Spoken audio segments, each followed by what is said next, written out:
Justin, good to see you again. You told us last night that one of your greatest strengths was the ability to show up in big moments. I'm curious, as you reflect on your career throughout your entire football journey, what's on the short list for you of those big moments and those big performances that you're really proud of? Yeah, I would definitely say my 2019 year against the team up north. Of course, that was definitely probably my first, big game of my Ohio State career. And then, of course, this past year playing in the Clemson game and my performance there. So I think, those are two definite highlights of my Ohio State career there where there were big moments. That 2019 game, what do you recall most vividly? What are you most proud of about the way you guys went up there and handled your business? Just the way, we treat that game, we treat that rivalry. So of course, that's a big rivalry for us. And, just the way, my teammates went out there. And of course, a big play in the game was when I got hurt. And then of course I came back in and threw the touchdown the next play. So just those plays. And of course, how big that game is to Ohio State and just our, our fans and our community. Thank you. Kevin Fishbane, The Athletic. Hey, Justin, what's kind of your plan now to get to know some of your teammates, whether it's Andy Dalton or some of the linemen? Obviously, it's an interesting situation because you're the young guy, you're the rookie, but you're also a quarterback top pick. So how do you kind of go about approaching it? Have you already had some conversations with some of your new teammates? Yeah, actually, walking around in the facility today, I met a few guys. I met, Tariq Cohen, and I actually met Andy Dalton out in California before my pro day. So he's a great guy, and my plan on to getting to know my teammates is literally just being myself. So it's definitely an easy job for me, and I just can't wait to meet all of them and get to work with them. Larry Mayer, ChicagoBears.com. Hey, Justin, what have the last 24 hours been like for you? You wake up yesterday morning not knowing where you're going to be going, who's going to draft you, where you're going to live, and all of a sudden the Bears pick you, they whisk you to Chicago, and you're at Halas Hall. What's it been like? Yeah, it's definitely been crazy, but I'm blessed. Yesterday was a little bit hectic for me not really, knowing where I'm going to be, but it's definitely all been a blessing. I really didn't get that much sleep last night. Of course, it was a quick turnaround. I had a flight 6 a.m. this morning, so I just came up here. And since I've been up here, I've enjoyed every second of it. It's a beautiful place, and I'm excited for it. Hub Arkush, Pro Football Weekly. Hey, Justin, I'm one of those Team Up North alum that has to learn how to love one of you guys from down south now. So welcome to town. You're going to love Chicago. Thank you. Appreciate you. What can you tell us about what was going through your mind, what you were thinking, what you were feeling when you made the decision to transfer from Georgia to Ohio State? So basically, an opportunity presented itself, and I had to make a decision for my future. And I'm really not going to get into all of the details, but at the end of the day, my family and I thought it was the best decision to play at Ohio State and make that move, and it of course paid off. So I'm definitely glad I made that decision. Hey, real quick, Ryan Day just told us that it was your pup that got you through the pandemic last year. I'm just curious what kind of dog you have. What is his or her name? Yeah, I have a French Bulldog, and his name is Uno. So he's definitely a big part of my life, and he's my best friend for sure. When you meet Tom Thayer, tell him that. Ask him about Ernie. All right, I will. Colleen Kane, Chicago Tribune. Hey, Justin, obviously it was made public earlier this week that you were managing epilepsy. And I was wondering if you could just tell us, what it's taken to manage it in your life, and if there was ever a worry if it would affect your football career. Yeah, so actually I got diagnosed with it in ninth grade. So basically it was just I had a seizure in school, and it was crazy because I just woke up in an ambulance. So it was definitely a crazy story for me, but regarding football, and has it had an effect on football? It has had zero effect on football. I haven't missed any practices, any games because of it. And it's pretty simple for me to manage it. I just have to take 3 to 4 pills a night, every night. So it's nothing crazy. It's kind of, you know, a thing that's been there, you know, for the past, you know, seven or 8 so years. So I'm used to it, and you know, I'm just gonna continue to deal with it, and you know, continue to, you know, play the game I love. Adam Johns, The Athletic. Hey, Justin, kind of a two-part question. Go back to that transfer. When you went to Columbus, how did you connect with your teammates right away? Like, what did you do? What did you take away from that in terms of becoming a leader on day one there, becoming a starter? Yeah, of course, I didn't have, you know, personal relationships with, you know, most of my teammates there. So what I pretty much did there was, you know, show them how much I wanted to win, how much I wanted to be there.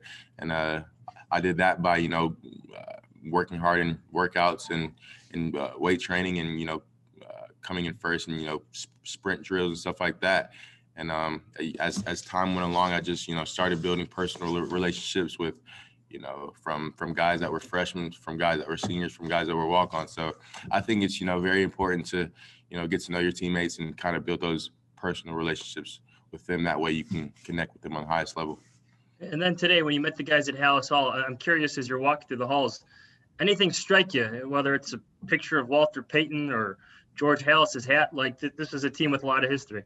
Yeah, I mean, just the tradition here, the history here, the pride, you know, here in Chicago is just unmatched. And, you know, I just love the energy already. And I'm just, you know, glad to be a Bear, and, you know, glad to be a part of this great city and great organization. So I'm excited. Mike Berman.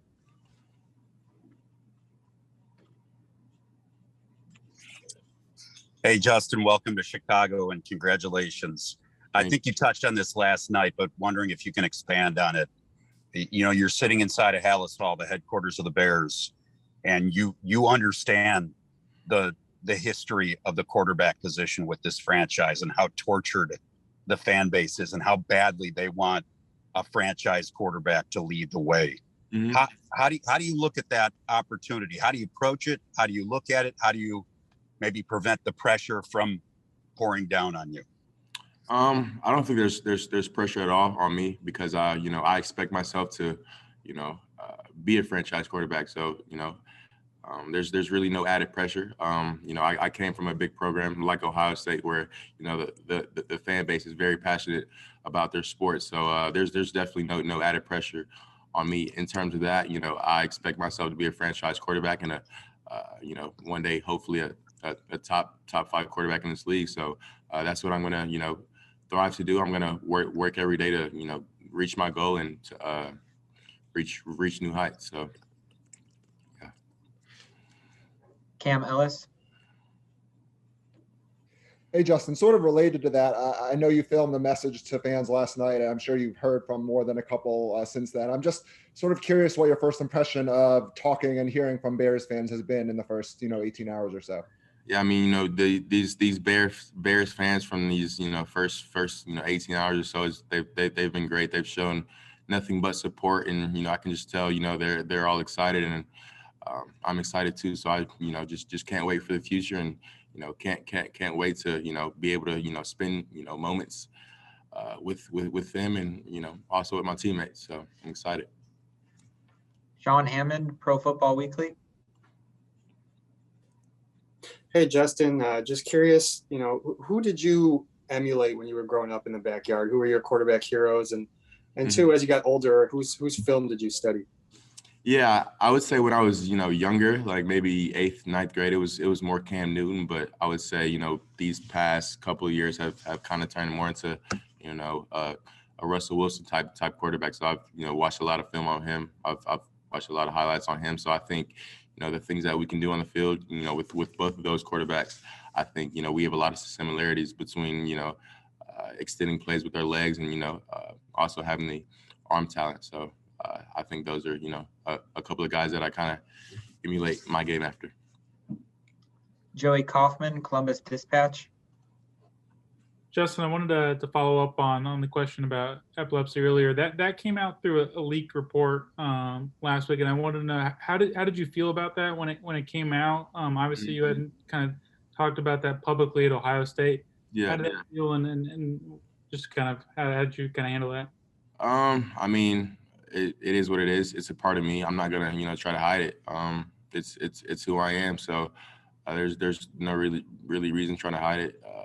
I'm just gonna just like I said before, I'm gonna continue to manage this and continue to play football like how I've always played football. So it's really nothing different for me. And of course, it came from a league source, but I'm not worried about that one bit. So I'm just happy to be here.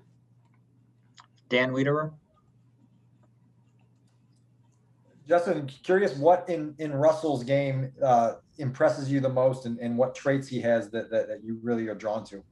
Yeah, just his deep ball is one. Just off the top of my head, the way he puts a lot of arc on it, his accuracy, of course, and just how he carries himself, as a leader, as a teammate, and I like his game. He's an accurate quarterback. He also uses his legs, so. Just stuff like that. I think those are some similarities that we have. Coach Day also brought up the Indiana game, and others have brought it up as well as a game that translated into a learning experience for you. I'm curious how you felt about that game in the moment, and what lessons you took away from it, maybe in terms of pressing and some other things that you drew on it. Yeah, I mean, I think there were a few plays in that game where I was just trying to be Superman. I was trying to do too much, throw the ball guys on my back, and I was trying to take it back to I guess middle school days. But yeah, I definitely learned a lot from that game, and keeping my team in the best position to win, and of course not putting my team at risk to turn the ball over. But yeah, I mean, I think that game was definitely a game that I'll remember for the rest of my life in terms of what I need to do to help my team in the best position to win and to be successful. So I usually learn from my mistakes, and I'm just going to learn from those ones. Pat Finley, Chicago Sun-Times. Hey Justin, how old were you when you first met Trevor Lawrence, and what is that? Go ahead. I was probably I would say 10th grade, maybe. 10th grade. What is that kind of competitiveness been like between the two of you? Whether it's Elite 11, whether it's on the field, whether it's rankings coming out of high school, whether it's matchups in the playoffs in college, and now when you get drafted in the same year, do you find yourself comparing yourself to him and vice versa? And does it motivate you at all? No, not really. I mean, I think, me and him are used to this. I mean, we've been at it for so long now. It seems like it's been a long time, but I think, me and him, of course, are both great quarterbacks, and I think we love this game.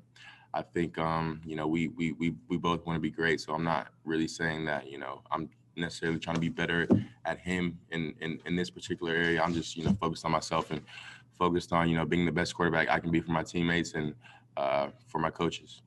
When the season starts, though, do you imagine you're gonna on Sunday afternoons when you get done with your job, gonna look and see how he did or follow him from afar? I'm gonna be looking at everybody and to see how they did, not just Trevor. It's not a one-on-one thing. So I wish him nothing but the best, and I hope he has a great career down in Jacksonville.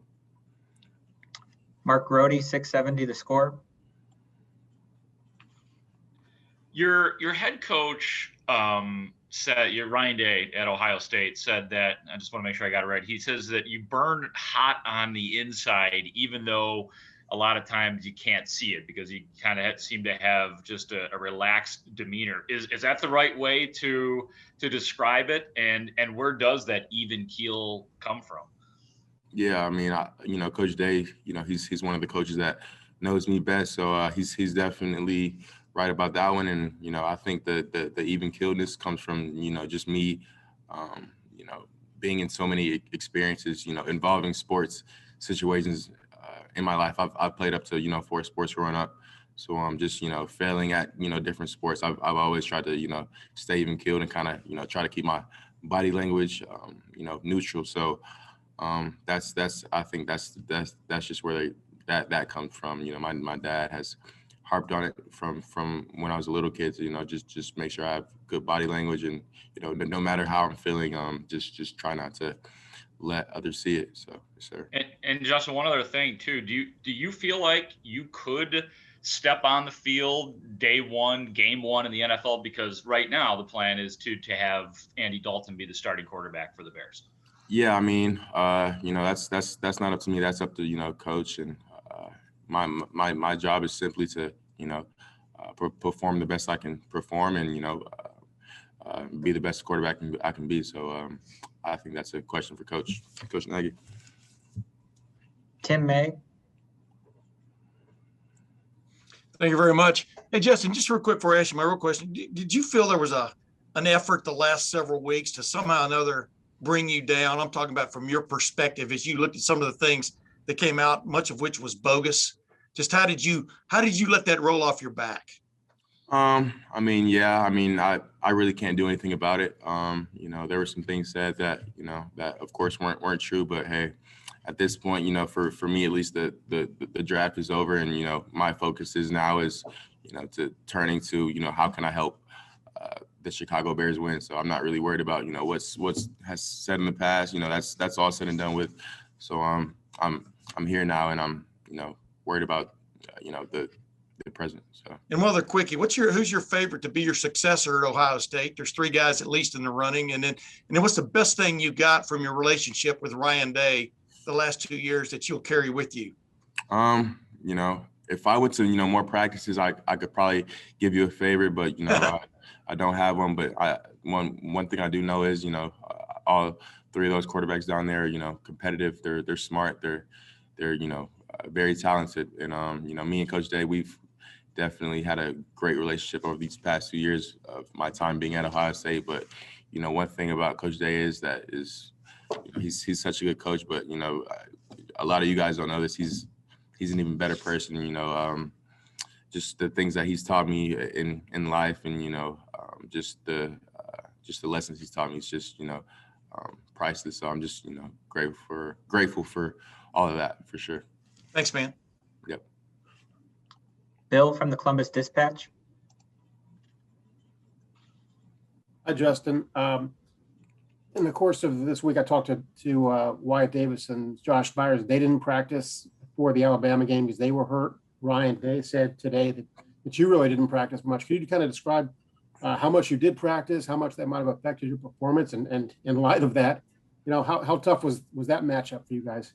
Yeah, I don't think me not practicing affected my performance. I think, me being injured that game, definitely, might have, impacted my performance that game and, what I could have done in the national championship game. But, I think White and Josh, they're tough players. And of course, after the Clemson game, a good bit of us got beat up pretty well. But, I think, no matter how beaten up, we've all could have gotten, that was one more game left. So we were going to leave it all out on the line, regardless. But, yeah, I mean, those guys are, great guys, and they're definitely hard workers for sure. And how much do you think could have been different if you guys had been fully healthy? I think, things could have went, way differently. We'll really never know. So it's, no really point in, hoping for it. So, yeah. Larry Mayer, ChicagoBears.com. Hey, Justin, it looked like last year that there might not be a Big Ten season at all, and you were very active in getting that done and getting everyone on the field. Why was it important to you, number one, to play and not just kind of rest and prepare for the NFL draft? And secondly, why was it important to you take such an active role in getting that done? Yeah, I mean, it was a big thing for me to play is because I've been playing the football since I was like 5 years old. So, I mean, I think it was maybe 1 or 2 weeks into the season where the ACC and the SEC might have started playing last year. And, my teammates and I were sitting at our apartments literally watching their game. So, I mean, that was the weirdest I had felt in a long time. So, I wasn't trying to not play the whole season after, we went through winter workouts, summer workouts, and, me seeing the amount of work my teammates have put in the off season and me knowing how much, they wanted to get back in that position to, be able to play Clemson again. I wasn't gonna, or not wasn't, but I was gonna do, everything that I could to, help get our season back. And one of the reasons why I kind of, pushed that petition was because, my social media is kind of on a bigger platform than, most other college players. So I thought that, the size of, my social media platform could have, reached, a lot of people across the country and, maybe have influenced the decision of, flipping the Big Ten decision to cancel the season. We're going to do two more quick for Justin, followed by a quick photo op. Pat Finley, Chicago Sun-Times. Justin, you talk about playing 4 sports growing up. What role did baseball play in your footwork? And how old were you when you decided that you wanted to focus your energies toward football more than anything else? Yeah, I think, baseball, footwork, I don't know if it has so much to do with footwork, but I think it has something to do with throwing, the ball off platform, especially playing middle infield. You have to throw the ball and run a lot and stuff like that. So I think that's where, baseball comes in to play in the quarterback position. And then also, what was your last question? I'm sorry, I forgot. How old were you when you decided to push your chips in on football, and what went into that decision? Oh, I've played baseball all the way up until my junior year. So after my senior year of football, I graduated early from high school and then just went to college. So I played baseball pretty much all the way until like the age of 4, all the way up to my junior year of high school. Last one, Dan Wiederer. Justin, just circling back to the conversation about the pandemic, the fall can seem so distant now. I'm wondering if you could put us back in your shoes in August and September and the level of restlessness you felt with the uncertainty that was surrounding you in regards to whether you're going to play and what you take out of that entire 2020 experience, which is obviously very unprecedented and unusual. Yeah, I mean, I think at the time, before they actually canceled the season, there was kind of a part in me that was saying, they're actually not going to do it. They're just saying that because, of course, the SEC and the ACC, they still had their seasons going on. But after that happened, it was like, wow, of course. And I guess, 2020 a recap, it was just a lot of trials that, myself and my teammates had to go through, of course, where we had coaches out of games, players out of games. So I think, going through, that, I guess, situation made us stronger individually and as a team and also as a brotherhood. So I think that made us come together as a team, and it really just made us stronger. So, I think if we wouldn't have gone through that, we wouldn't have been the same team. And I think that definitely made us more mentally stronger. Thanks, Justin. All right, media, hang tight here and we'll have a quick photo op opportunity with Justin and his jersey.